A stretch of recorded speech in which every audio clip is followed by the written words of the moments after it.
سربراہی میں تو پارٹی ظاہر سزا یافتہ ہو جائیں گے تو وہ بھی نہیں رہے گی. تو پھر عمران خان صاحب کوششیں کریں گے کہ ذرا سیف سائڈ پہ جائیں اور پارٹی اپنے پاس رکھے.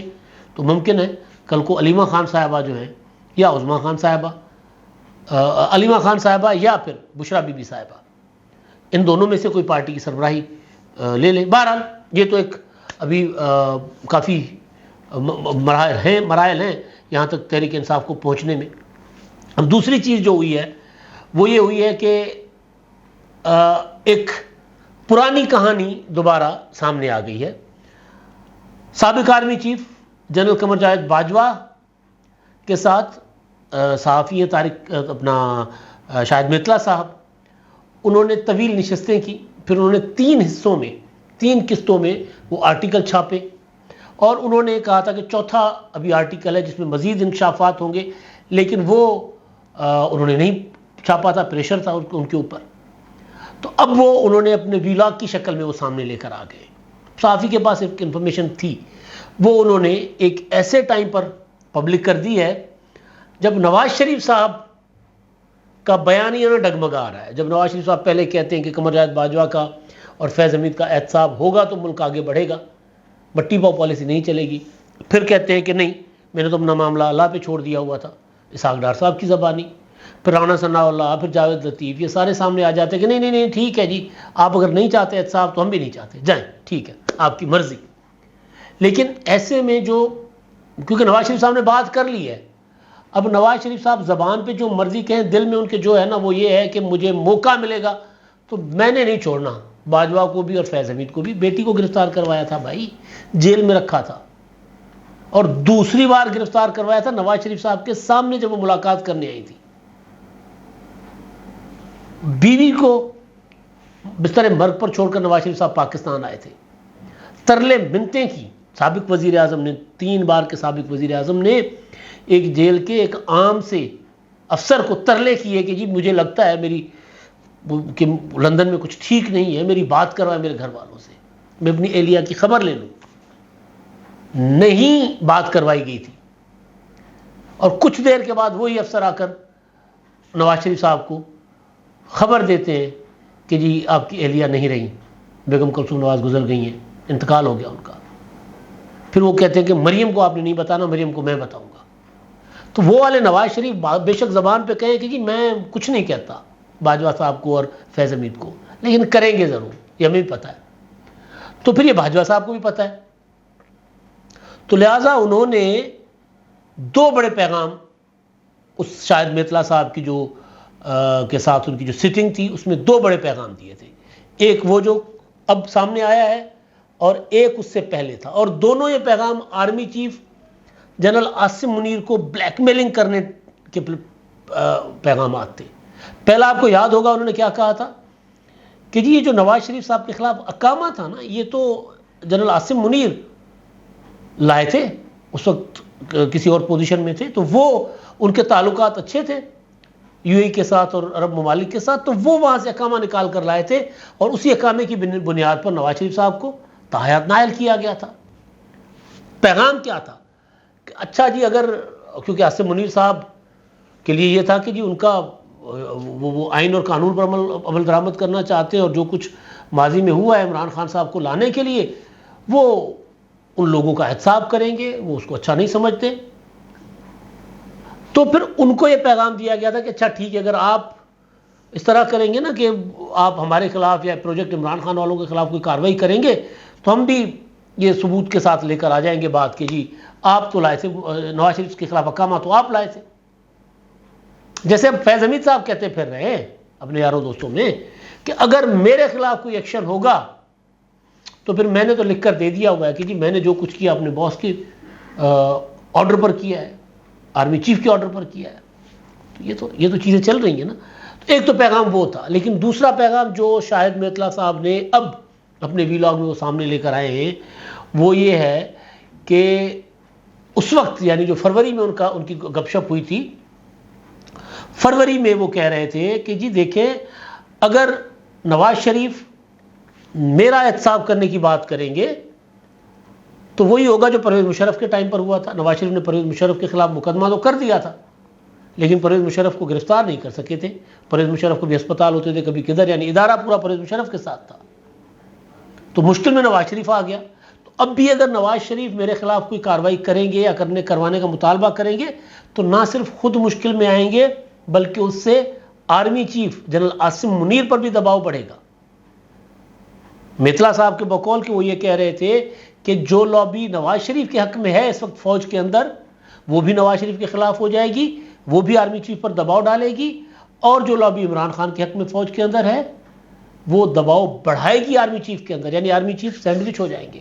یعنی کل ملا کے بات یہ کہ وہ پیغام یہ دلوا رہے ہیں. اور اب اس وقت اس ولاگ کے آنے کا مطلب, ظاہر انفارمیشن سامنے آ گئی ہے, چلے میں مطلب پر نہیں جاتا, لیکن اس وقت اس کا جو نتیجہ ہے, اثرات ہیں, وہ تو یہی پڑیں گے نا کہ اچھا جی آرمی چیف صاحب سوچنے پر مجبور ہو جائیں گے کہ او ہو یہ تو پھر اندر کوئی اور بھی لوگ ہوں گے جو مجھے, اگر میں آئین شکن یا جمہوری حکومت کے خلاف سازشیں کرنے والے سابق آرمی چیف کے خلاف کوئی اگر میں کارروائی کروں تو پھر میرے اوپر دباؤ آ جائے گا. تو یہ اس طرح کا نتیجہ تو یہ نکلے گا نا. تو اس طرح کا ایک پیغام ہے ایک طرح سے آرمی چیف کے لیے بھی اور نواز شریف صاحب کے لیے بھی.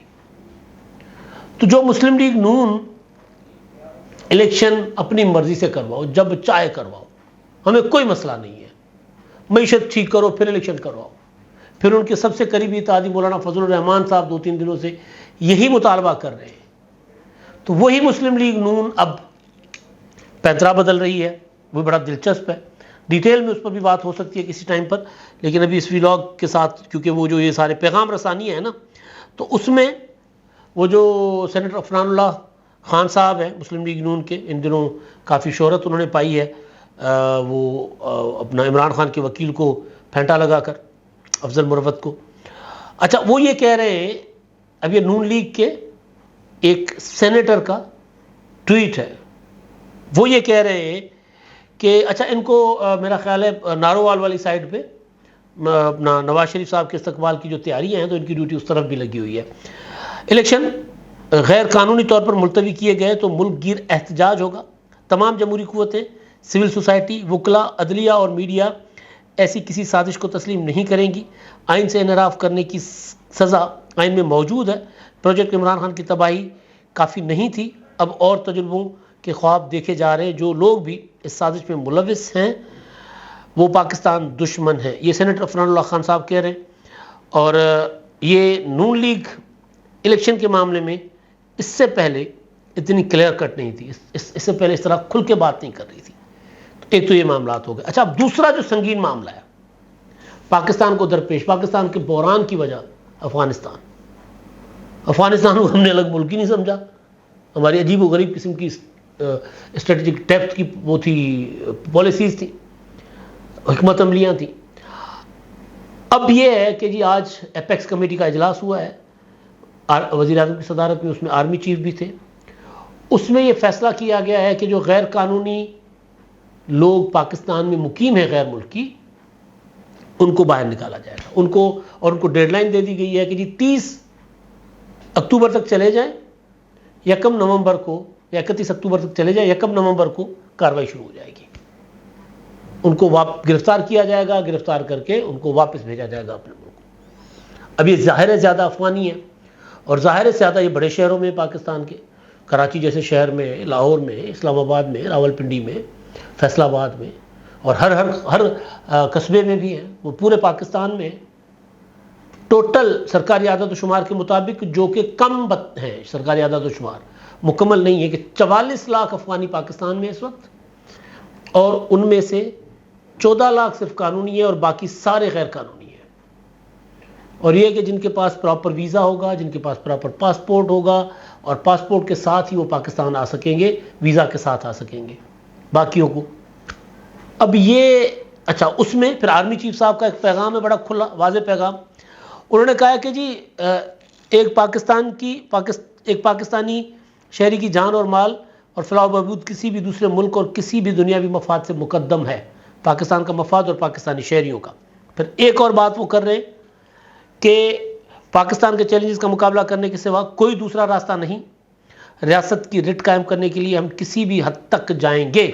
اب یہ پیغام جو ہے یہ دو تین، ایک تو اسمگلروں کو بھی ہے، ایک تحریک انصاف، ایک پھر وہ لوگ جو پاکستان میں آ کر بس گئے اور باہر واپس جانا نہیں چاہتے، اگر ان کو واپس بھیجا جاتا ہے تو وہ پاکستان کا سسٹم جو ہے اس کو ڈسٹرب کر دیتے۔ اب میں نے جو شروع کیا نا کہ پاکستان کے حالات خراب ہو سکتے ہیں عارضی طور پر، دیکھیں یہ فیصلہ تو بہت اچھا ہے، بہت پہلے کر دینا چاہیے تھا کہ کس طرح مطلب ایک اتنے زیادہ لوگ ہم پاکستان میں ہمارے پاس ہیں اور ہم خود اپنے لوگوں کو روزگار نہیں دے پا رہے، تو ان کو واپس تو پہلے بھیج دینا چاہیے تھا۔ لیکن بہرحال افغانستان کے حالات بھی ایسے ہیں کہ ان میں سے میجورٹی تو مجبوری میں آتی ہے، باقی کچھ شرپسند ہیں جو آ جاتے ہیں۔ لیکن اب سوال یہ ہے کہ افغانیوں کو اگر گرفتار کر کے بھیجا جائے گا، یعنی 30 لاکھ اگر میں سرکاری اعداد و شمار کے مطابق بھی ہوں، تو اس سے بہت زیادہ میس کریٹ ہوگا۔ پاکستان کے اندر یہ اس پوزیشن میں ہیں ہمارے افغانی بھائی کہ وہ ہمارے یہاں حالات خراب کر سکتے ہیں، ہمارے یہاں وہ فسادات کروا سکتے ہیں، سڑکیں بلاک کر سکتے ہیں۔